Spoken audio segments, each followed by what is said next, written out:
सबसे पहले लेवल पर क्या कलर था? 1। हाँ, अब सेकंड पे देखो कौन सा?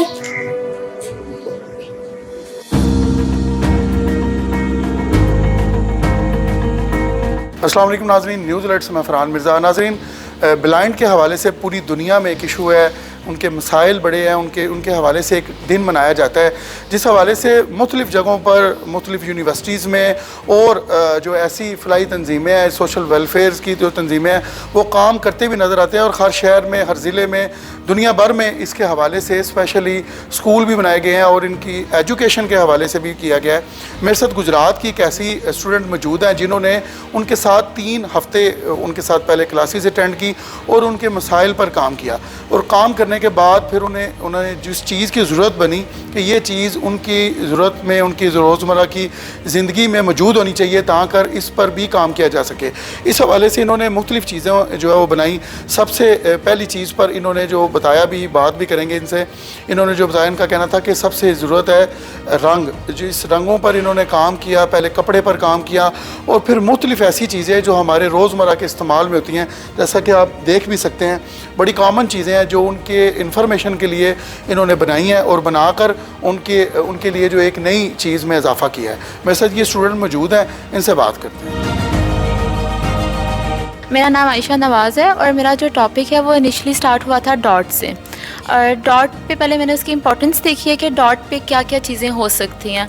तो बेसिकली डॉट पे हमारी पूरी लाइफ जो है वो डॉट पे मैसर होती है। अगर हम खुद देखें तो हम खुद जो है वो एक मिट्टी के ज़रे से बने और वो जो ज़रा है वो एक डॉट नुमा होता है।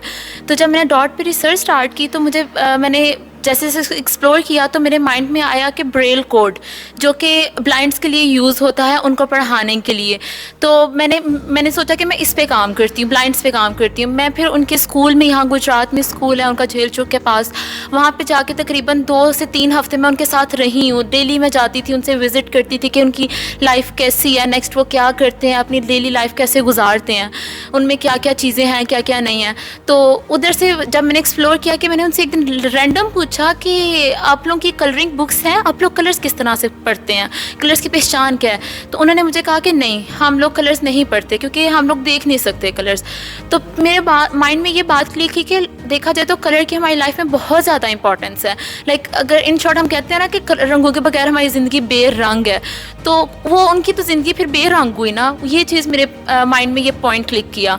उसको लेके फिर मैंने अपनी मैम से डिस्कस किया तो उन्होंने मुझे कहा कि, मैंने कहा मैम मैं इन पे काम करना चाहती हूँ। मेरी मैम ने मुझे अलाउ किया। फिर मैंने इस पर जब फर्दर स्टार्ट किया कि मैं उनको किस तरह से कर सकती हूँ, क्या क्या उनको मैं बता सकती हूँ। उसमें 2 मेरे पास मेजर जो है वो सॉल्यूशंस निकले थे। फर्स्ट मैंने जो सोल्यूशन निकाला था वो मैंने निकाला है कि स्मेल लैंग्वेज मैं उनके लिए इंट्रोड्यूस करूं बाय माइक्रो एनकैप्सुलेशन टेक्निक, जो कि एक टेक्सटाइल की टेक्निक है। पहले मैंने उनसे पूछा कि लाइक अगर मैं वाइट कलर का नाम लेती हूँ आपके माइंड में क्या आता है। उन्होंने मुझे कहा कि वाइट से हमारे माइंड में मोतिये का फूल आता है। तो आप ये पीछे देख सकते हैं कि ये जो पीछे बेडशीट्स हैंग हैं, इनमें जो वाइट कलर की मेरी बेडशीट है उसमें से आपको मोतिये की खुशबू आएगी। येलो का मैंने पूछा तो स्टफ ऐसा है या इसमें कोई स्मेल? नहीं, स्टफ किसी पे भी काम हो सकता है। ये बेसिकली टेक्निक है माइक्रो एनकैप्सुलेशन। उसके ज़रिए, वैसे तो आपको पता है कि हम जब खुशबू या कोई परफ्यूम भी लगाते हैं तो वो विद इन मैक्सिमम उसकी ड्यूरेबिलिटी आप कहें 2 to 3 डेज़ होगी, इसके बाद वो ख़त्म हो जाती है, वो उड़ जाती है। लेकिन माइक्रो एनकैप्सुलेशन एक टेक्निक है जिसके अंदर बहुत माइक्रो कैप्सूल्स होते हैं, लाइक जो नेकेड आई से नज़र नहीं आ सकते। बेसिकली आप पाउडर कह लें, उसको बाइंडर के अंदर मिक्स करके तो वो बाय पैड ड्राई या वो स्क्रीन प्रिंटिंग के थ्रू वो अप्लाई होती है, जिसकी वॉशेज जो है वो अप टू 35 वॉशेज तक वो एक्सीड करती है, उसकी ड्यूरेबिलिटी बढ़ जाती है। लॉन्ग लास्टिंग मतलब अगर आप इसको वॉश भी करेंगे भी ना 35 वॉशेज तक ये एक्सीड करेगी, आपकी लॉन्ग लास्टिंग इतनी हो जाती है। इवन इसको आप जितना रब करेंगे वो कैप्सूल्स है ना वो अंदर वो क्लैप्स होंगे, वो ब्रेक होंगे तो वो अपनी फ्रेग्रेंस और रिलीज करेंगे। ये इसकी जो है ना वो खासियत है।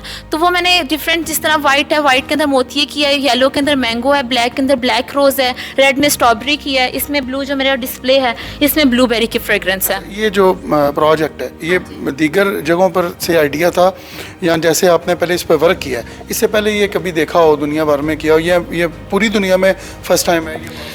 नहीं, ये फर्स्ट टाइम ही है। मैंने जब देखा ना तो इसमें माइक्रो इनकैप्सुलेशन वैसे होती है लेकिन इस पर्पस के लिए नहीं होती। 3 वीक तक उन ब्लाइंड बच्चों के साथ गुजारे हैं, तो इससे पहले आपने रिसर्च तो ऑटोमेटिकली सोशल मीडिया पर किया हो। बिल्कुल ऐसे ही है, क्योंकि वैसे माइक्रो इनकैप्सुलेशन इन है, बहुत काम हो रहा है इस पर, लेकिन इस पर्पस के लिए नहीं हो रहा। मैंने उसका थोड़ा सा रुख चेंज करके उसको इस पर्पस के लिए यूज़ किया कि मैं किसी की हेल्प कर सकूँ। तो जब मैंने उनके साथ इवन गई हूँ ना बाद में टेस्टिंग के लिए, उन्होंने इस चीज़ को बहुत सारे पे अखराजात कितने आए हैं कि इस सारी कपड़े कर या इस जो आप बता रही हैं न्यू टेक्नोलॉजी, क्या वो गवर्नमेंट भी इस चीज़ को अडॉप्ट करती है? बेसिकली यहाँ पे भी ये काम हो रहा है, लेकिन यहाँ पे ये है कि वो मेरे से टाइम मांग रहे थे 4 to 5 मंथ्स का इस कैप्सूल की जो पूरी उसको टेक्निक को यूज़ करने के लिए ना। लेकिन मेरे पास इतना टाइम नहीं था, तो मैंने ये सल्वीनिया से इटली के साथ एक कॉन्टिनेंट है, वहाँ से ये इंपोर्ट करवाए हैं। तो वहाँ से इंपोर्ट करा के तो मैंने इस पर काम किया। तो ये जो एक बॉक्स था वो मुझे अराउंड अबाउट 49 to 50 यूरोज़ तक मुझे ये पड़ा है।